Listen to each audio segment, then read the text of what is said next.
ഈശോ മിശിഹായ്ക്ക് സ്തുതിയായിരിക്കട്ടെ. സ്നേഹമുള്ളവരെ, അത്ഭുതങ്ങൾ, അടയാളങ്ങൾ എന്ന ബൈബിൾ പഠന വിചിന്തനങ്ങളിലേക്ക് സ്വാഗതം.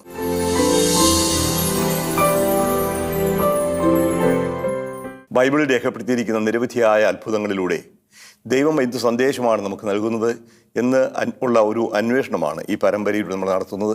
പഴയ നിയമത്തിലും പുതിയ നിയമത്തിലുമായി അനേകം അത്ഭുതങ്ങൾ രേഖപ്പെടുത്തിയിട്ടുണ്ട്. പഴയ നിയമത്തിലെ അത്ഭുതങ്ങൾ കണ്ടു കഴിഞ്ഞു. അതുപോലെ തന്നെ പുതിയ നിയമത്തിൽ, പ്രത്യേകിച്ചും മർക്കോസ് എഴുതിയ സുവിശേഷത്തിൽ കാണുന്നതും അതിന് സമാന്തരമായിട്ടുള്ളതുമായ അത്ഭുതങ്ങളും നമ്മൾ കണ്ടു കഴിഞ്ഞു. ഇനി അടുത്തത് വിശുദ്ധ ലൂക്കായിൽ മാത്രം കാണുന്ന ചില അത്ഭുതങ്ങളിലേക്കാണ് നമ്മൾ ശ്രദ്ധ തിരിക്കുന്നത്. നമുക്കാദ്യമേ വിശുദ്ധ ലൂക്കായ എഴുതിയ സുവിശേഷത്തിൽ നിന്ന് ഒരു ഭാഗം വായിച്ചുകൊണ്ട് ആരംഭിക്കാം. അധ്യായം 1 മുതൽ 4 വരെയുള്ള വാക്യങ്ങൾ.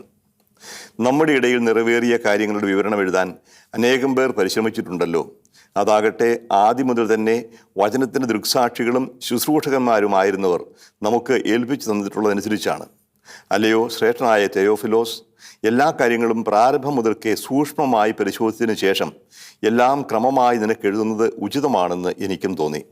അത് നിന്നെ പഠിപ്പിച്ചിട്ടുള്ള വചനങ്ങളുടെ വിശ്വസ്തതയെക്കുറിച്ച് നിനക്ക് ബോധ്യം വരാനാണ്. ഇതാണ് ലൂക്ക എഴുതിയ സുവിശേഷത്തിൻ്റെ തുടക്കം. ഇങ്ങനെയാണ് ആമുഖം. അപ്പോൾ വളരെ വ്യക്തമായി ലൂക്ക പറയുന്ന 2 കാര്യങ്ങളുണ്ട്. ഒന്ന്, ഇവിടെ പറയാൻ പോകുന്ന കാര്യങ്ങളെല്ലാം ചരിത്രപരമായി സംഭവിച്ച കാര്യങ്ങളാണ്, നമ്മുടെ ഇടയിൽ സംഭവിച്ച കാര്യങ്ങളാണ്, ദൃക്സാക്ഷികളുള്ള സംഭവങ്ങളുടെ വിവരണങ്ങളാണിത്. ഒന്ന്. രണ്ടാമത്തേത്, ഈ സംഭവങ്ങൾക്ക് ദൃക്സാക്ഷികളുണ്ട്, അവരുടെ വിവരണങ്ങളുണ്ട്, എഴുതപ്പെട്ട രേഖകളുണ്ട്. ലൂക്ക നേരിട്ട് കണ്ടതാണ് എന്ന് പറയുന്നില്ല. അതേസമയം ലൂക്ക ഒരു ഗവേഷണം നടത്തുന്നുണ്ട്. ഈ സംഭവങ്ങൾക്ക് ദൃക്സാക്ഷികളായിരുന്നവരെ സംസാരിക്കുന്നു, ദൃക്സാക്ഷികളുടെ വിവരണങ്ങൾ വായിക്കുന്നു, അതിനുശേഷം എല്ലാം എഴുതുന്നു ഒരു പ്രത്യേക ക്രമമായി എഴുതുന്നു. ആർക്കാണ്? തെയോഫിലോസ്. തെയോഫിലോസ് ദൈവത്തെ സ്നേഹിതൻ, ദൈവസ്നേഹി എന്നാണ് അർത്ഥം. അതൊരു വ്യക്തിയാവാം, അല്ലെങ്കിൽ ആരുമാകാം. പ്രത്യേകിച്ച് ഒരു വ്യക്തിയെ മുന്നിൽ കണ്ടുകൊണ്ടായിരിക്കണം എന്നില്ല. ഏതായാലും നമുക്കും ഇത് ബാധകമാണ്, നമ്മെ ഉദ്ദേശിച്ചും കൂടിയാണ്. തെയോഫിലോസ്, ദൈവത്തെ സ്നേഹിക്കുന്നവരാണ്. നമുക്കും ഈ വിവരണങ്ങൾ ഉപകാരപ്രദമാണ്, ആവശ്യമാണ് എന്ന് നമ്മളെ അനുസ്മരിപ്പിക്കുന്നുണ്ട്. ഇവിടെ പ്രത്യേകം എടുത്തു കാണിക്കുന്ന ഒരു കാര്യമുണ്ട്. ഞാൻ എല്ലാം വിശദമായി പഠിച്ചതിന് ശേഷമാണ്, എല്ലാം ആളുകളുമായി കണ്ടു, ചർച്ച ചെയ്തു, രേഖകൾ പരിശോധിച്ചു, എല്ലാം വിശദമായി പഠിച്ചു, അതിനുശേഷം ക്രമമായി എഴുതുകയാണ്. അപ്പോൾ ക്രമമായി എഴുതുക എന്നതിന് പ്രത്യേകം ശ്രദ്ധിക്കണം. എന്തു ക്രമമാണ് ഉദ്ദേശിക്കുന്നത്? ചരിത്രക്രമമാണോ? ആണെങ്കിൽ മറ്റ് സുവിശേഷങ്ങൾ കാണുന്നതുമായിട്ട് ഇതിന് വ്യത്യാസമുണ്ട്. എല്ലാം ചരിത്രപരമായി കൃത്യം സംഭവിച്ച ഒരു ക്രോണോളജി പോലെ, ദിനവൃത്താന്തം പോലെ എഴുതുകയല്ല ഇവിടെ ചെയ്യുന്നത്. തീർച്ചയായിട്ടും ആരംഭം മുതൽ, യേശുവിൻ്റെ ജനനം മുതൽ യേശുവിൻ്റെ ഉത്ഥാനം വരെയുള്ള കാര്യങ്ങൾ ചരിത്രപരമായിട്ട് തന്നെ പോകുന്നു. പക്ഷേ അതിന് ഉള്ളിലുള്ള സംഭവങ്ങളുടെ ചരിത്ര ഗതി, ഒന്നിനു ശേഷം ഒന്ന്, ഏത് ആരംഭത്തിൽ പിന്നീട് എന്നതിനെക്കുറിച്ച് കൃത്യമായ ഒരു വിവരണം നൽകാനല്ല ലൂക്ക ഉദ്ദേശിക്കുന്നത്. ഇവിടുത്തെ ക്രമം ദൈവശാസ്ത്രപരമായ ക്രമമാണ്, വിശ്വാസത്തെ സംബന്ധിക്കുന്ന ഒരു ക്രമമാണ്. എല്ലാം ക്രമമായി എഴുതണം. അപ്പോൾ ലൂക്ക എഴുതിയ സുവിശേഷത്തിൽ യേശുവിൻ്റെ ജീവിതത്തിൻ്റെ പ്രവർത്തനങ്ങൾ അവതരിപ്പിക്കുന്ന ക്രമത്തിന് വ്യത്യാസമുണ്ട് മത്തായിയുടെയും മർക്കോസിൻ്റെയും യോഹന്നാൻ്റെതിൽ നിന്ന്. എന്നാലും സമാനമായൊരു ചിത്രമുണ്ട്. യേശുവിൻ്റെ ഗലീലയിലെ പ്രവർത്തനം, ജെറൂസലത്തേക്കുള്ള യാത്ര, ജെറൂസലമിലെ പ്രവർത്തനം. ഈ 3 ഘടകങ്ങൾ മർക്കോസിൽ കാണുന്നതാണ്, നമ്മൾ കണ്ടു കഴിഞ്ഞു. അത് ലൂക്കായും എടുക്കുന്നുണ്ട്. ഗലീലയിലെ പ്രവർത്തനത്തിന് പ്രാധാന്യം കൊടുക്കുന്നു, അതിനുശേഷം ജെറൂസലത്തേക്കുള്ള യാത്ര, പിന്നീട് ജെറൂസലത്തെ പ്രവർത്തനങ്ങൾ. അതിനാമുഖമായി മർക്കോസിലും യോഹന്നാനും ഇല്ലാത്ത പോലെ യേശുവിൻ്റെ ജനനത്തെക്കുറിച്ചുള്ളൊരു വിവരണവും ലൂക്ക കൊടുക്കുന്നുണ്ട്. അത് സമാന്തരമായിട്ട് മത്തായിലും കാണും. ഇൻഫൻസി നറേറ്റീവ്, ബാല്യകാല ശൈശവ സുവിശേഷം എന്ന് പറയും. യേശുവിൻ്റെ ജനനത്തെക്കുറിച്ചുള്ള മുന്നറിയിപ്പ്, യേശുവിൻ്റെ ജനനം, ബാല്യകാലം, ഇതൊക്കെ രേഖപ്പെടുത്തുന്ന 2 അധ്യായങ്ങൾ അത് ലൂക്കായിലുമുണ്ട്, മത്തായിലുമുണ്ട്. പക്ഷേ രണ്ടും തമ്മിൽ കാതലായ വ്യത്യാസങ്ങളുമുണ്ട്. അതിലേക്ക് ദീർഘമായിട്ട് പോകാൻ ഞാൻ ആഗ്രഹിക്കുന്നില്ല. യേശുവിൻ്റെ ജീവിതത്തെ ഒരു ക്രമമായി അവതരിപ്പിക്കുന്നു. യേശു ജനിക്കുന്നത് ദൈവത്തിൻ്റെ പുത്രനാണ്, പരിശുദ്ധ കന്യകാമറിയത്തിൽ നിന്നാണ് ജനിക്കുന്നത്. ദൈവത്തിൻ്റെ പ്രത്യേകമായ ഇടപെടലായിരുന്നു. പരിശുദ്ധാത്മാ പ്രവർത്തനത്താലാണ് അവൾ കന്യക ഗർഭിണിയാവുന്നത്. കന്യകയിൽ ജനിക്കുന്നവനാണ് യേശു. ഇതെല്ലാം വ്യക്തമായി എടുത്ത് കാണിക്കുന്നുണ്ട്. പിന്നീട് തുടക്കത്തിലേക്ക് വരുമ്പോഴേക്കും സ്നാപക യോഹന്നാൻ്റെ പ്രവർത്തനങ്ങൾ ആരംഭിക്കുന്നു. ആ സ്നാപക യോഹന്നാനെ വിശദമായിട്ട് പറയുന്നത് മത്തായിയും മർക്കോസും പറയുന്നതിനാണ് ലൂക്ക എടുത്ത് കാണിക്കുക. പിന്നീട് പരജീവിതത്തിലേക്ക് കടന്നു വരുമ്പോഴേക്കും മറ്റ് സുവിശേഷങ്ങൾ വ്യത്യസ്തമായിട്ട് ലൂക്ക എടുത്തു കാണിക്കുന്ന യേശുവിൻ്റെ പ്രവർത്തനം ആരംഭിക്കുന്നത് നസറത്തിലാണ്. 4-ാമത്തെ അധ്യായത്തിൽ യേശു ഒരു നയപ്രഖ്യാപനത്തോടു കൂടി ആരംഭിക്കുന്നതായിട്ടാണ് ലൂക്ക എടുത്ത് പറയുന്നത്. മരുഭൂമിയിലെ പ്രലോഭനങ്ങൾക്ക് ശേഷം യേശു ദൗത്യം ആരംഭിക്കുന്നത് തൻ്റെ നാടായ നസറത്തിലാണ്. അതേസമയം മത്തായിയും മർക്കോസും പറയുന്നത് യേശുവിൻ്റെ നസ്രത്ത് സന്ദർശനം ഏതാണ്ട് ഗലീലയുടെ പ്രവർത്തനത്തിൻ്റെ മധ്യഭാഗത്തായിട്ടാണ്. അപ്പോൾ ഈ നസ്രത്തിലുണ്ടായ ഒരു സംഭവം യേശുവിൻ്റെ പ്രവർത്തനത്തെ ആരംഭത്തിലേക്ക് എടുത്തു വെച്ചുകൊണ്ട് അതൊരു നയപ്രഖ്യാപനം പോലെ ലൂക്ക അവതരിപ്പിക്കുകയാണ്. അവിടെ തന്നെ പറയുന്നുണ്ട് എന്താണ് യേശു വന്നതിൻ്റെ ലക്ഷ്യം, യേശു ആരാണ്, യേശുവിൻ്റെ പ്രവർത്തനത്തിൻ്റെ ലക്ഷ്യം എന്തായിരിക്കും, അത് എപ്രകാരമായിരിക്കും പൂർത്തിയാവുക, അതിനുണ്ടാകുന്ന ഫലം എന്തായിരിക്കും, ഇതെല്ലാം എടുത്തു കാണിക്കുന്നുണ്ട്. അവിടെ യേശയ്യായുടെ പുസ്തകത്തിന് ഒരു ഭാഗം ഉദ്ധരിച്ചുകൊണ്ടാണ് നസ്രത്തിലെ സിനഗോഗിൽ വെച്ച് പ്രസംഗം ആരംഭിക്കുന്നത്. അവിടെ എടുത്തു കാണിക്കുന്ന ഒരു പ്രത്യേകതയുണ്ട്. യേശുവിൻ്റെ പ്രവർത്തനങ്ങൾക്ക് ഊന്നൽ നൽകുന്ന കാര്യങ്ങൾ ഈ ബൈബിൾ ഉദ്ധരണിയിലൂടെ ലൂക്ക അവതരിപ്പിക്കുകയാണ്. ഞാൻ വായിക്കട്ടെ. 4-ാമത്തെ അധ്യായം 16-18 വാക്യങ്ങൾ. യേശു താൻ വളർന്ന സ്ഥലമായ നസ്രത്തിൽ വന്നു. പതിവ് പോലെ ഒരു സാബത്ത് ദിവസം അവൻ അവരുടെ സിനഗോഗിൽ പ്രവേശിച്ചു വായിക്കാൻ എഴുന്നേറ്റ് നിന്നു. യേശയ്യാ പ്രവാചകന്റെ പുസ്തകം അവൻ നൽകപ്പെട്ടു. പുസ്തകം തുറന്നപ്പോൾ ഇപ്രകാരം എഴുതിയിരിക്കുന്നത് അവൻ കണ്ടു. കർത്താവിൻ്റെ ആത്മാവ് എൻ്റെ മേലുണ്ട്, ദരിദ്രരെ സുവിശേഷം അറിയിക്കാൻ അവിടുന്ന് എന്നെ അഭിഷേകം ചെയ്തിരിക്കുന്നു. ബന്ധിതർക്ക് മോചനവും അന്ധർക്ക് കാഴ്ചയും അടിച്ചമർത്തപ്പെട്ടവർക്ക് സ്വാതന്ത്ര്യവും കർത്താവിന് സ്വീകാര്യമായ വത്സരവും പ്രഖ്യാപിക്കാൻ അവിടുന്ന് എന്നെ അയച്ചിരിക്കുന്നു. ഇതാണ് യേശു വന്നതിൻ്റെ ഉദ്ദേശം. ദൈവത്തിൻ്റെ ആത്മാവിനാൽ അഭിഷേകം ചെയ്യപ്പെട്ട് അയക്കപ്പെട്ടവനാണ് വന്നിരിക്കുന്ന ഉദ്ദേശം. സുവിശേഷം പ്രസംഗിക്കുകയാണ്. സുവിശേഷം പ്രഘോഷിക്കുന്നത് മുഖ്യമായും ദരിദ്രരോടാവും. ആരാണ് ദരിദ്രർ എന്ന് വ്യക്തമായിട്ട് എടുത്തു കാണിക്കുന്നുണ്ട്. ഈ ഒരു നയപ്രഖ്യാപനത്തോടു കൂടിയാണ് ആരംഭിക്കുന്നത്. ഇനി അങ്ങോട്ടുള്ള യേശുവിൻ്റെ പ്രവർത്തനത്തിൽ ലൂക്ക ചില ഊന്നലുകൾ നൽകുന്നതാണ്. ഈ ദരിദ്രർക്ക് സുവിശേഷം എന്ന ആശയത്തിന് വലിയ പ്രാധാന്യം നൽകുന്നുണ്ട്. ഇപ്പോൾ പ്രത്യേകം എടുത്തു കാണിക്കുന്നുമുണ്ട്. അതുപോലെ തന്നെ ഈ ദരിദ്രരുടെ വിഭാഗത്തോട്ട് സ്ത്രീകൾക്കുള്ള പ്രത്യേക പരിഗണന, വിജാതീയർക്കുള്ള പരിഗണന, രോഗികൾക്ക്, ഇങ്ങനെയുള്ളവർക്കെല്ലാം പ്രത്യേക പരിഗണന നൽകുന്ന ഒരു ശൈലിയായിരിക്കും യേശുവിൻ്റെ ജീവിതത്തിൽ ലൂക്ക അവതരിപ്പിക്കുക. ഇങ്ങനെ പോകുമ്പോൾ ഇതിൽ അനേകം അത്ഭുതങ്ങൾ രേഖപ്പെടുത്തിയിട്ടുണ്ട് ലൂക്ക എഴുതിയ സുവിശേഷത്തിൽ. അതേസമയം മറ്റു സുവിശേഷങ്ങൾ കാണാത്ത 6 അത്ഭുതങ്ങൾ ലൂക്ക രേഖപ്പെടുത്തിയിട്ടുണ്ട്. നമ്മൾ അതിലേക്ക് ഒന്ന് ശ്രദ്ധിക്കാനായിട്ട് ശ്രമിക്കുകയാണ്.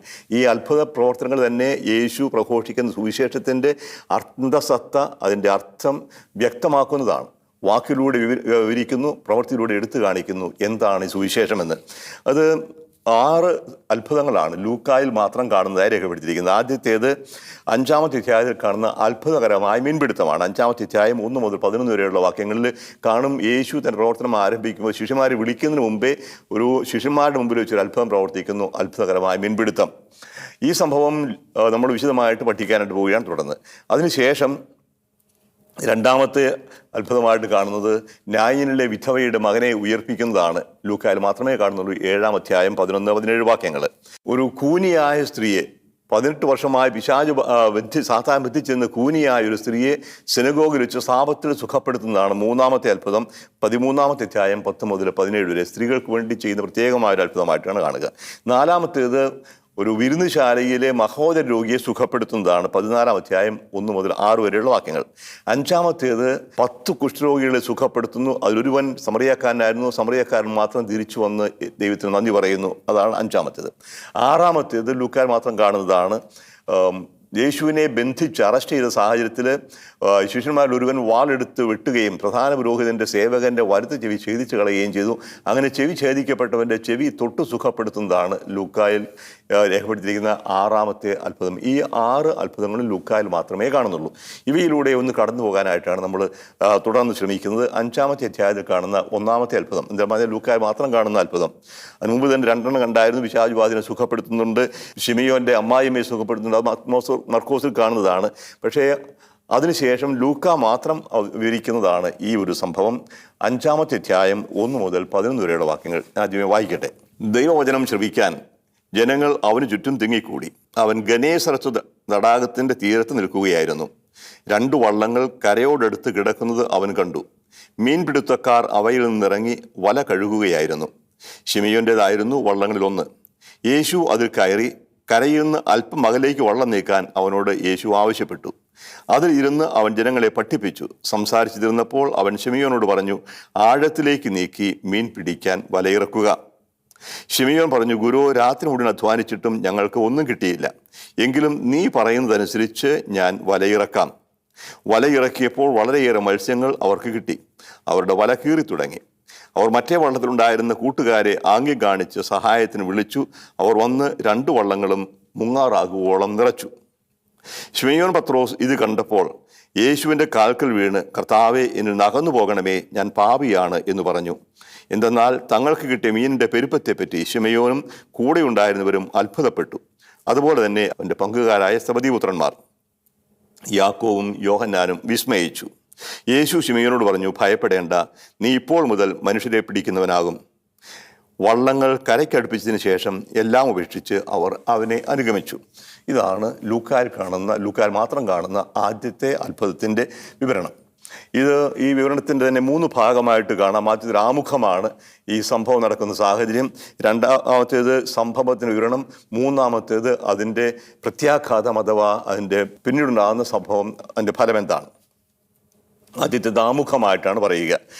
യേശുവിൻ്റെ അടുക്കിലേക്ക് ജനങ്ങൾ വരുന്നത് ദൈവത്തിൻ്റെ വചനം കേൾക്കാൻ വേണ്ടിയാണ്. സുവിശേഷ പ്രഘോഷണം, തങ്ങൾക്ക് സൗഖ്യം നൽകുന്ന, ആന്തരികമായ ശാന്തിയും സമാധാനം നൽകുന്ന, ലക്ഷ്യബോധം നൽകുന്ന, യഥാർത്ഥമായ സ്വാതന്ത്ര്യം നൽകുന്ന വചനമാണ് അവൻ പ്രസംഗിക്കുന്നത് എന്ന് ജനങ്ങൾ മനസ്സിലാക്കി യേശുവിൻ്റെ വാക്ക് കേൾക്കാനായി ആളുകൾ തിങ്ങിക്കൂടി. കടൽ തീരത്താണ് യേശു നിൽക്കുന്നത്. ആൾക്കൂട്ടം അടുത്ത് നിൽക്കുന്നതുകൊണ്ട് ആളുകളെ കാണാൻ യേശുവിനെ കാണാൻ ആൾക്കാർക്കോ സാധിക്കാത്തതിനാൽ തോണിയിൽ കയറി കടലിൽ ഇരുന്നുകൊണ്ട് സംസാരിക്കുന്ന ഒരു ചിത്രമാണ് ഇവിടെ അവതരിപ്പിക്കുക.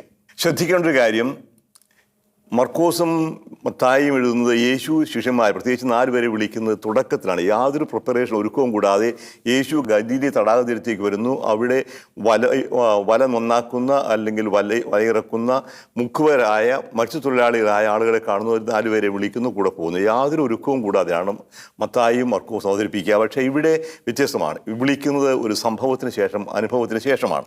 ആ അനുഭവത്തിൻ്റെ വിവരണമാണ് ഇവിടെ വരിക. മീൻപിടുത്തക്കാർ അവയിൽ നിന്ന് ഇറങ്ങി വല കഴുകുകയായിരുന്നു. ശിമയോൻ്റേതായിരുന്നു വള്ളങ്ങളിലൊന്ന്. യേശു അതിൽ കയറി കരയിൽ നിന്ന് അല്പം അകലേക്ക് വള്ളം നീക്കാൻ അവനോട് ആവശ്യപ്പെട്ടു. അതിലിരുന്ന് അവൻ ജനങ്ങളെ പഠിപ്പിച്ചു. ഇതാണ് തുടക്കം. തോണിയിൽ ഇരുന്നു കൊണ്ട് യേശു പഠിപ്പിക്കുന്നു. തീരത്ത് ആളുകൾ നോക്കി നിൽക്കുന്നു. എന്താണ് പഠിപ്പിച്ചതെന്ന് ഇവിടെ പറയുന്നില്ല. മർക്കോസിൻ്റെ സുവിശേഷത്തിൽ എന്നതുപോലെ യേശു പഠിപ്പിച്ചു എന്നല്ലാതെ എന്തു പഠിപ്പിച്ചു എന്നിവിടെ വ്യക്തമായിട്ട് അവതരിപ്പിക്കുന്നില്ല, ഒന്നും പറയുന്നില്ല. പക്ഷേ സംസാരിച്ചു കഴിഞ്ഞപ്പോൾ അടുത്ത പടി, ഇപ്പോൾ ഈ ഇവിടുത്തെ പ്രസംഗമല്ല പ്രധാനം, ഇവിടെ യേശു എന്ത് പഠിപ്പിച്ചു എന്നുള്ളല്ലോ പ്രധാനം. ഇനി വരാൻ പോകുന്ന സംഭവങ്ങളാണ്. ശിഷ്യന്മാരെ വിളിക്കുന്നതാണ് ഇവിടുത്തെ പ്രധാന സംഭവം. അതിൻ്റെ ഒരു ആമുഖമായിട്ടാണ് പ്രബോധനത്തെ യേശുവിൻ്റെ പഠിപ്പിക്കലിനെ കുറിച്ച് പറയുക, അതിനുശേഷം ഉണ്ടാകുന്ന അനുഭവവും. അപ്പോൾ ശിഷ്യന്മാരെ വിളിക്കുന്നത് തൊട്ട് മുമ്പ് യേശു പഠിപ്പിക്കുന്നു. ശിഷ്യന്മാർക്ക് തന്നെ യേശുവിൻ്റെ വ്യക്തിത്വത്തെക്കുറിച്ച് വ്യക്തമായൊരു അവബോധമുണ്ടാകുന്ന സംഭവം ഉണ്ടാകുന്നു. ആ സംഭവമാണ് അത്ഭുതം. അതാണ് രണ്ടാമത്തെ ഭാഗം ഈ വിവരണത്തിന് നടുവിലായിട്ടുള്ളത്. സംസാരിച്ചു തീർന്നപ്പോൾ അവൻ ശിമയോനോട് പറഞ്ഞു, ആഴത്തിലേക്ക് നീക്കി മീൻ പിടിക്കാൻ വലയിറക്കുക. നമുക്കറിയാം, കരയിൽ മീൻ കിട്ടുകയില്ല. ആഴത്തിലേക്ക് നീക്കുന്നത് തീർച്ചയായിട്ടും മത്സ്യം കിട്ടുന്നതിന് വേണ്ടിയാണ്. അപ്പോൾ ഇതിന് വളരെ വ്യക്തമായ അർത്ഥമുണ്ട്. കാരണം ആഴത്തിലാണ് മീൻ ഉണ്ടാവുക. അതേസമയം ഇതിന് കുറച്ചുകൂടി ആന്തരികമായ ആഴമേറിയ അർത്ഥമുണ്ട് എന്ന് കരുതുന്നവരുണ്ട്. ഇപ്പോൾ യേശുവിനെ മനസ്സിലാക്കണമെന്നുണ്ടെങ്കിൽ, അറിയണമെന്നുണ്ടെങ്കിൽ ആഴത്തിലേക്ക് ഇറങ്ങണം. നമ്മുടെ ഹൃദയത്തിൻ്റെ ആഴത്തിലേക്കായിരിക്കാം, ദൈവജനത്തെ ആഴങ്ങളിലേക്കായിരിക്കാം. പെരിഫറലായിട്ടുള്ള ഉപരിപ്ലവമായ ചിന്തയ്ക്ക് അപ്പുറത്തേക്ക് ആഴങ്ങളിലേക്ക് കടക്കണം. ഹൃദയത്തിൻ്റെ ആഴത്തിലാണ് ദൈവം വസിക്കുന്നത്. യേശു സംസാരിക്കുന്ന ഒരു സൂചനയും ഇവിടെ ഉണ്ടാകാം. പക്ഷേ പ്രധാനമായിട്ടും ആഴത്തിലേക്ക് നീക്കി മീൻ പിടിക്കാനായി വലയിറക്കുക. ശിമയോൻ പറഞ്ഞു, ഗുരു, രാത്രി മുഴുവൻ അധ്വാനിച്ചിട്ടും ഞങ്ങൾക്ക് ഒന്നും കിട്ടിയില്ല. തൻ്റെ നിസ്സഹായ അവസ്ഥ, തൻ്റെ ഇതുവരെ ഉണ്ടായിരുന്ന അനുഭവങ്ങൾ ശിമയോൻ പങ്കുവയ്ക്കുകയാണ്. മത്സ്യത്തൊഴിലാളിയാണ്. രാത്രികാലങ്ങളിലാണ് സാധാരണ മീൻ പിടിക്കുക, രാത്രിയാണ് മീൻ കിട്ടുക. പക്ഷേ ഇവിടെ രാത്രി മുഴുവൻ അധ്വാനിച്ചിട്ടും ഒന്നും കിട്ടാതെ ഒഴിഞ്ഞ വലയായി നിരാശരായി കഴിയുന്ന വ്യക്തിയാണ്. അപ്പോൾ തൻ്റെ അവസ്ഥ, തൻ്റെ ശൂന്യത, തൻ്റെ ഇല്ലായ്മ, തൻ്റെ കഴിവുകേടുകൾ എല്ലാം, ദാരിദ്ര്യം അവതരിപ്പിച്ചുകൊണ്ട് ശേഷം പറയുന്ന മറ്റൊരു കാര്യമുണ്ട്. എങ്കിലും നീ പറഞ്ഞതനുസരിച്ച് ഞാൻ വല ഇറക്കാം. നിൻ്റെ വാക്ക് കേട്ട് അനുസരിക്കാൻ തയ്യാറാണ്. തൻ്റെ ഇല്ലായ്മയെക്കുറിച്ചും കഴിവുകേടിനെക്കുറിച്ചും ബോധ്യമുള്ളപ്പോഴും അനുസരിക്കാനുള്ള സന്നദ്ധത ശിവനെടുത്ത് കാണിക്കുകയാണ്. ഞാൻ വലയിറക്കാം. അവർ വലയിറക്കിയപ്പോൾ വളരെയേറെ മത്സ്യങ്ങൾ അവർക്ക് കിട്ടി. അവരുടെ വല കീറി തുടങ്ങി. അവർ മറ്റേ വള്ളത്തിലുണ്ടായിരുന്ന കൂട്ടുകാരെ ആംഗിക്കാണിച്ച് സഹായത്തിന് വിളിച്ചു. അവർ 2 വള്ളങ്ങളും മുങ്ങാറാകുവോളം നിറച്ചു. എന്താണ് ഇതിൻ്റെ അർത്ഥം? സാധാരണഗതിയിൽ അസാധ്യമായൊരു സാഹചര്യമാണിത്. രാത്രികാലങ്ങളിലാണ് മീൻ പിടിക്കുക. രാത്രി കിട്ടാത്ത സാഹചര്യത്തിൽ പകല് ഒരിക്കലും കിട്ടില്ല എന്ന് വിചാരിച്ചിരുന്നു. അവരുടെ വല ശൂന്യമാണ്, അധ്വാനം വ്യർത്ഥമാണ്, മനസ്സിൽ നിറയെ നിരാശയുമാണ്. ഈ സാഹചര്യത്തിലും യേശുവിൻ്റെ വാക്ക് വിശ്വസിച്ച് അനുസരിക്കാൻ തയ്യാറായപ്പോൾ അവരുടെ സകല പ്രതീക്ഷകളെയും അവരുടെ സകല ഭാവനകളെയും സ്വപ്നങ്ങളെയും പോലും അതിശയിക്കുന്ന അതിലംഘിക്കുന്ന ഇതിലുള്ള വലിയ മീൻപിടുത്തമാണ് കിട്ടുക. ഒരിക്കൽ പോലും ജീവിതത്തിൽ കണ്ടിട്ടില്ല പോലെ ഇതുപോലെ വല നിറയോളം വല കീറാറാകുവോളം മീൻ കിട്ടി എന്ന് പറഞ്ഞാൽ വല കീറിയില്ല, പക്ഷേ മാക്സിമം എന്ന് പറഞ്ഞാൽ എത്രയും കൂടുതൽ കിട്ടുമോ അത്രയും. ഒരു വലയിൽ കിട്ടിയ മത്സ്യം 2 വള്ളങ്ങളും മുങ്ങാറാകുവോളം നിറച്ചു എന്ന് പറയുമ്പോഴേക്കും ഇതിൻ്റെ അത്ഭുതകരമായ യാഥാർത്ഥ്യം അതിൻ്റെ ഈ പ്രവർത്തനത്തിൻ്റെ ഫലം എടുത്തു കാണിക്കുകയാണ് ലൂക്ക ചെയ്യുന്നത്. യേശുവിൻ്റെ വാക്ക് കേട്ട് യേശുവിൻ്റെ വാക്കനുസരിച്ച് പ്രവർത്തിക്കുമ്പോൾ ഫലമുണ്ടാകും. ഈ കീറാറാകുവോളം നിറയുന്ന വല ജീവിതത്തിൻ്റെ സമൃദ്ധിയാണ് സൂചിപ്പിക്കുക. സാമ്പത്തികമായ സമൃദ്ധി ആകണമെന്നില്ല. ഇത് യേശുവിനെ അനുഗമിക്കുമ്പോൾ യേശുവിൻ്റെ വാക്ക് കേൾക്കുമ്പോൾ നമുക്ക് സന്തോഷമുണ്ടാകും, ഹൃദയം നിറയും, ഇപ്പോൾ ജീവിതം ഫലവത്താകും. ഇതാണ് നൽകുന്ന സൂചന. ഒരു വള്ളത്തിൽ കൊള്ളാൻ മാത്രമല്ല, അടുത്ത വള്ളവും വിളിച്ചു വരുത്തുന്നു. യാക്കോബിൻ്റെയും യോഹന്നാൻ്റെയുമാണ് മറ്റേ വള്ളം, ശിമയോൻ്റെയും അന്ത്രയോസിൻ്റെതുമാണ് ഒന്ന്. അപ്പോൾ ഈ 2 വള്ളങ്ങളും നിറയാറാകുവോളം, അതുപോലെ 2 വള്ളങ്ങളും മുങ്ങാറാകുവോളം നിറച്ചു. അസാധാരണമായ അത്ഭുതകരമായ ഒരു മീൻപിടുത്തം. ഇതാണ് സംഭവം. ഇനി എന്താണ് ഇതിൻ്റെ ലക്ഷ്യം? എന്തിനു വേണ്ടിയാണ് ഇത് ലൂക്ക രേഖപ്പെടുത്തുന്നത്? എന്താണ് ഇതിലൂടെ സംഭവിക്കുന്നത്? എന്താണ് ഇതിലൂടെ നൽകുന്ന സന്ദേശം? ശിമയോൻ പത്രോസ് ഇത് കണ്ടപ്പോൾ യേശുവിൻ്റെ കാൽക്കൽ വീണ്, കർത്താവേ, എന്നിൽ അകന്നു പോകണമേ, ഞാൻ പാപിയാണ് എന്ന് പറഞ്ഞു. ശിമയോൻ എന്നാണ് ആദ്യം പറയുക. പത്രോസ് എന്ന പേര് യേശു പിന്നീട് കൊടുക്കുന്നതായിട്ട് മത്തായി രേഖപ്പെടുത്തുന്നുണ്ടാവും. യേശുവിനെ ദൈവത്തിൻ്റെ പുത്രനായ ക്രിസ്തുവായി ഏറ്റുപറയുമ്പോഴാണ് ശിമയോനെ പത്രോസ് എന്ന് വിളിക്കുക. പത്രോസ് എന്ന പാറ എന്നാണ് അർത്ഥം. കേപ്പ എന്നാണ് അരമായ വാക്ക്. അതിൻ്റെ ഗ്രീക്കാണ് പേത്രോസ്. അതിൻ്റെതാണ് പേത്രൂസ് എന്ന ലാറ്റിൻ വാക്ക്. കേപ്പ, പേത്രോസ്, പേത്രൂസ് ആണ് പിന്നീട് പീറ്ററായത്. പീറ്ററാണ് പത്രോസ് ആവുക. അപ്പോൾ ഈ പത്രോസ് എന്ന പേര് പിന്നീടാണ് കൊടുക്കുന്നതെന്ന് മത്തായി സുവിശേഷം പറയും. പക്ഷേ ശിമയോൻ്റെ പേര് പോലെ തന്നെയാണ് ഇവിടെ എടുത്ത് കാണിക്കുക. ശിമയോൻ പത്രോസ് യേശുവിൻ്റെ കാൽക്കൽ വീണ്, കർത്താവേ, എന്നിൽ അകന്നു പോകണമേ, ഞാൻ പാപിയാണ് എന്ന് പറഞ്ഞ് എന്താ അതിൻ്റെ അർത്ഥം? കാൽക്കൽ വീഴുന്നത് ഭയത്തിൻ്റെ, ഭക്തിയുടെ, ആദരവിൻ്റെ ഒക്കെ ഒരു അടയാളമാണ്. വിളിക്കുന്നത് കർത്താവേ എന്നാണ്. കർത്താവെ ദൈവത്തെ അഭിസംബോധന ചെയ്യുന്ന രീതിയാണ്. കർത്താവ് ലോഡ്, മൈ ലോഡ്, മാറും. അപ്പോൾ ആ ഒരു കർത്താവ് കാൽക്കൽ വീഴുന്നു, വിളിക്കുന്നു, അത് പ്രകടമാകുന്ന ഒന്ന് വലിയൊരു ഭയമാണ്. എന്താണ് ഭയം? നമ്മൾ കടിക്കുന്ന പാമ്പിനെ കണ്ടോ കൊല്ലുന്ന ആനയെ കണ്ടോ ഉള്ള ഭയമല്ല ഇത്. ദൈവിക സാന്നിധ്യത്തിൽ നിൽക്കുന്ന മനുഷ്യന്, പാപിയായ മനുഷ്യൻ്റെ ഉണ്ടാകുന്ന അവബോധമാണ്. എന്നെ നശിപ്പിക്കുന്നതല്ല, എനിക്ക് അടുത്തു വരാൻ അർഹതയില്ലാത്ത, യോഗ്യതയില്ലാത്ത മനോഹരമായ ഒരു സാന്നിധ്യത്തിലാണ് ഞാൻ നിൽക്കുക. ദൈവിക സാന്നിധ്യം അനുഭവിച്ചറിയുന്ന വ്യക്തിയുടെ മനോഭാവമാണ് ഇവിടെ എടുത്തു കാണിക്കുക. യേശയ്യായുടെ പുസ്തകം 6-ാമത്തെ അധ്യായം നിങ്ങൾ ശ്രദ്ധിച്ച് വായിച്ചാൽ മതി. അവിടെ ദൈവസന്നിധിയിലേക്ക് കടന്നു വരുമ്പോൾ പ്രവാചകനുണ്ടാകുന്ന അനുഭവം, ഞാൻ നശിച്ചു, ദുർഭകനായ മനുഷ്യൻ. കാരണം ദൈവത്തിൻ്റെ സന്നിധിയിൽ വന്നാൽ അവൻ അഗ്നിയിൽ മെഴുകുപോലെ ഉരുകിയില്ലാതായിത്തീരും. അപ്പോൾ പാപിയായ മനുഷ്യന് ദൈവത്തിൻ്റെ സന്നിധിയിൽ നിൽക്കാൻ സാധിക്കുകയില്ല. എന്നാൽ ആ ഒരു അവബോധമാണ് ഇവിടെ കൊണ്ടുവരിക. 2 അവബോധങ്ങൾ. ഒന്ന്, താൻ ദൈവത്തിൻ്റെ സന്നിധിയിലാണ് നിൽക്കുന്നത്. ഇവിടെ എൻ്റെ ഈ തോണിയിൽ നിൽക്കുന്ന മനുഷ്യൻ, അപരിചിതനായ ഈ വ്യക്തി, അത് വെറും ഒരു മനുഷ്യനല്ല, ദൈവിക സാന്നിധ്യമാണ് ഇവനുള്ളത്. അല്ലെങ്കിൽ ഈ കലിലി തടാകത്തിൻ്റെ മുക്കും മൂലയും കൃത്യമായിട്ട് അറിയാവുന്ന, എപ്പോഴാണ് മീൻ കിട്ടുക, എവിടെയാണ് കിട്ടുക എന്നല്ല കൃത്യമായിട്ട് അറിയാവുന്ന ഒരു വലിയ മുക്കുവനായ ശിമയോന് കിട്ടാതെ സാധ്യമല്ലാതിരുന്ന മീൻപിടുത്തം ഇവിടെ ഈ വ്യക്തിയുടെ വാക്കുകേട്ട് നടക്കുമ്പോൾ അതൊരു സാധാരണ മനുഷ്യനല്ല, ദൈവിക സാന്നിധ്യമാണ് ഇവിടെ എന്ന് ശിമയോൻ അവബോധം ഉണ്ടാകണം. ദൈവിക സാന്നിധ്യത്തെക്കുറിച്ചുള്ള അവബോധം. രണ്ടാമത്തേത്, ദൈവത്തിൻ്റെ സാന്നിധ്യം നിൽക്കുമ്പോഴാണ് എനിക്ക് എൻ്റെ ഇല്ലായ്മയെക്കുറിച്ച് ബോധമുണ്ടാവുക. ഞാൻ പാപിയാണ്. ദൈവബോധം ഉണ്ടെങ്കിലേ പാപബോധം ഉണ്ടാവുകയുള്ളൂ. ദൈവമില്ലെങ്കിൽ പാപവുമില്ലാതെ കുറ്റമുണ്ടാകും, കുറ്റവും ശിക്ഷയും ഉണ്ടാകും. പക്ഷേ പാപം എന്ന് പറയുന്നത് എന്നെ സ്നേഹിക്കുകയും എനിക്ക് ജീവൻ നൽകുകയും ചെയ്യുന്ന ദൈവത്തിൽ നിന്ന് എന്നെ അകറ്റുന്നതാണ്, ആ ദൈവത്തിന് ഹിതകരമല്ലാത്ത രീതിയിൽ പ്രവർത്തിക്കുന്നതാണ് എന്നുള്ള ആ ഒരു അവബോധം. ദൈവ അവബോധമുള്ളിടത്തേ പാപബോധം ഉണ്ടാവുകയുള്ളൂ. ഇന്ന് നമുക്ക് നഷ്ടപ്പെട്ടുകൊണ്ടിരിക്കുന്നത് 2മാണ്, ദൈവാവബോധവും പാപബോധവും. പാപം എന്താണ്? പാപം എന്നൊന്നില്ല എന്ന ചിന്തയാണ് കടന്നു വന്നിരിക്കുന്നത്. കുറ്റമെന്ന് പറഞ്ഞാൽ നിയമലംഘനമാണ്. കണ്ടുപിടിക്കപ്പെട്ടാൽ ശിക്ഷിക്കപ്പെടും, ഇല്ലെങ്കിൽ ശിക്ഷയും ഉണ്ടാവുകയില്ല. പത്രോസിൻ്റെ അനുഭവം, കർത്താവേ, ഞാൻ പാപിയാണ്. ദൈവിക സാന്നിധ്യത്തിൽ നിൽക്കുമ്പോൾ എന്നെ കാണുന്ന, എല്ലാം കാണുന്ന ദൈവത്തിൻ്റെ സന്നിധിയിലാണ് നിൽക്കുന്നത്. അതുകൊണ്ട് ഈ പാപബോധം നിൽക്കുന്നു. ഞാൻ അർഹനല്ല, ഇനി നകന്നു പോകണം. എൻ്റെ ഈ തോണിയിൽ നിൽക്കാൻ, നീ നിൽക്കാൻ ഞാൻ അർഹനല്ല.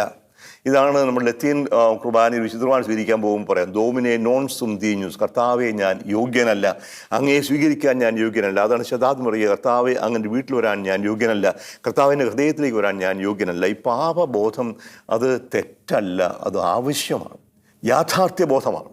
ദൈവത്തിന് മുമ്പിൽ നിൽക്കുമ്പോൾ ഞാൻ ആരാണ് എന്ന ബോധ്യം. എന്നെ സ്നേഹിക്കുന്ന പിതാവിൻ്റെ മുമ്പിൽ ഞാൻ നിൽക്കുമ്പോൾ ധൂർത്തപുത്രനെ പോലെയാണ്, അർഹതയില്ലാത്തൊരു സാഹചര്യം. അപ്പോൾ പാപബോധം ഉണ്ടാകുന്നു. കർത്താവെ അകന്നു പോകണമെന്ന് ആഗ്രഹിച്ചിട്ടില്ല. നിൻ്റെ മുമ്പിൽ നിൽക്കാൻ എനിക്ക് അർഹതയില്ല, ഞാൻ പാപിയാണ്.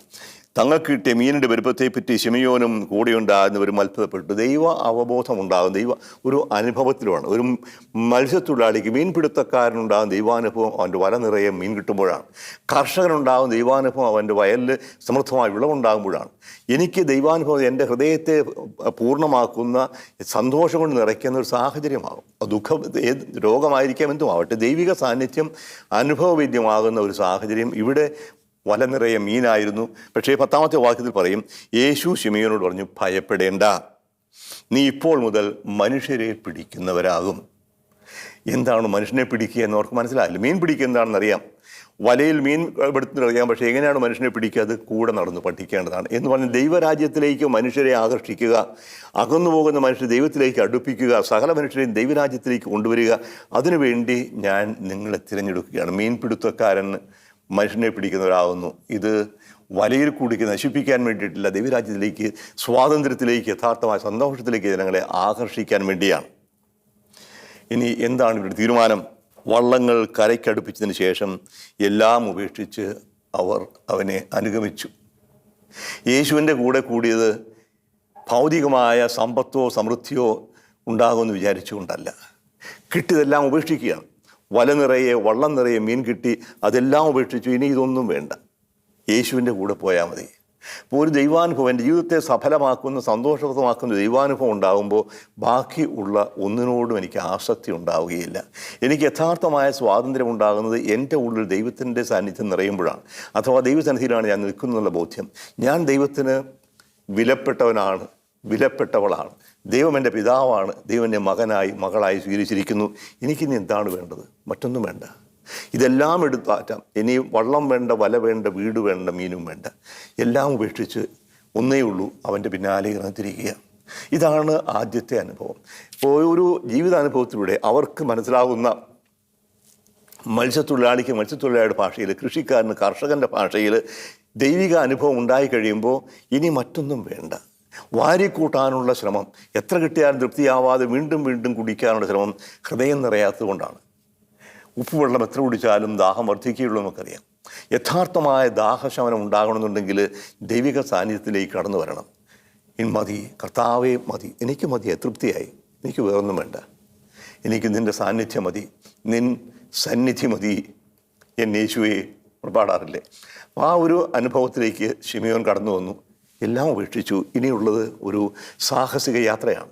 ഇവിടെയാണ് ശിഷ്യത്വത്തിന് തുടക്കം. അവർ കണ്ടു, അവരനുഭവിച്ചു, ആരാണ് കൂടെ നിൽക്കുന്നത് എന്ന് മനസ്സിലാക്കി, ആരെയാണ് നിങ്ങൾ അനുഗമിക്കുന്നതെന്നും അവർ തിരിച്ചറിഞ്ഞു. ഇവൻ്റെ കൂടെ കൂടിയാൽ എൻ്റെ ജീവിതം സഫലമാകും, എൻ്റെ ജീവിതത്തിന് അർത്ഥമുണ്ടാകും, ലക്ഷ്യബോധമുണ്ട്, ഇനി എനിക്ക് മറ്റൊന്നും വേണ്ട. ആ ഒരു അവബോധത്തിലേക്ക് കടന്നു വരുന്നു, അനുഭവത്തിലേക്ക് കടന്നു വരുന്നു. ഇനി ശിഷ്യത്വത്തിൻ്റെ യാത്രയാണ് നമ്മൾ കാണുക. അവരെ 12 പേരെ തിരഞ്ഞെടുക്കുന്ന പിന്നീടാണ്. പക്ഷേ ഇവിടെ ശിഷ്യത്വം ആരംഭിക്കുകയായി. ശിഷ്യത്തിൻ്റെ പ്രധാനപ്പെട്ട അംശങ്ങൾ ഇതാണ്. യേശുവാണ് ഇനീഷ്യേറ്റീവ് എടുക്കുന്നത്. കണ്ടുമുട്ടുന്നു, യേശു വിളിക്കുന്നു, ആ വിളിക്ക് മുമ്പേ അനുഭവം ഉണ്ടാകുന്നു. യേശുവിൻ്റെ സാന്നിധ്യം, ദൈവിക സാന്നിധ്യം അനുഭവം ഉണ്ടാകുന്നു. ആ അനുഭവത്തിൻ്റെ പശ്ചാത്തലത്തിൽ വിളി കേൾക്കാൻ സന്നദ്ധമാകുന്നു, വിശ്വസിക്കുന്നു, ഇറങ്ങിത്തിരിക്കുന്നു, എല്ലാം ഉപേക്ഷിക്കുന്നു. ഉപേക്ഷ സന്തോഷത്തിൽ നിന്ന് വരുന്നതാണ്. ആരും നിർബന്ധിച്ചിട്ടല്ല, എല്ലാം ഉപേക്ഷിക്കുന്നത് കൂടുതൽ മെച്ചമായത് കണ്ടെത്തിക്കൊണ്ടാണ്. അപ്പോൾ യേശു പറഞ്ഞല്ലോ, നിധി അന്വേഷിച്ച് പോകുന്ന വ്യക്തി, അല്ലെങ്കിൽ രക്തം അന്വേഷിച്ച് പോകുന്ന വ്യക്തി വിലപ്പെട്ട രക്തം കാണുമ്പോൾ എല്ലാം ഉപേക്ഷിക്കുന്നു. വയൽ വാങ്ങാൻ പോകുന്ന വ്യക്തി നിധി ഒളിഞ്ഞിരിക്കുന്ന വയൽ കാണുമ്പോൾ എല്ലാം ഉപേക്ഷിക്കുന്നു. എന്ന് പറഞ്ഞാൽ ഉപേക്ഷിക്കുന്നത് ഒരു നഷ്ടബോധത്തിലുള്ള സന്തോഷത്തോടു കൂടി ആയിരിക്കണം. ഇപ്രകാരം ഒരു സന്തോഷം, അതാണ് യേശുവിനെ അനുഗമിക്കുന്ന നമുക്ക് ഉണ്ടാവേണ്ടത്. അത് ലഭിക്കാണ്ട് കൃപയ്ക്ക് വേണ്ടി പ്രത്യേകം പ്രാർത്ഥിക്കാം. നിത്യം പിതാവും പുത്രനും പരിശുദ്ധാത്മാവുമായ സർവേശ്വര. ആമേൻ.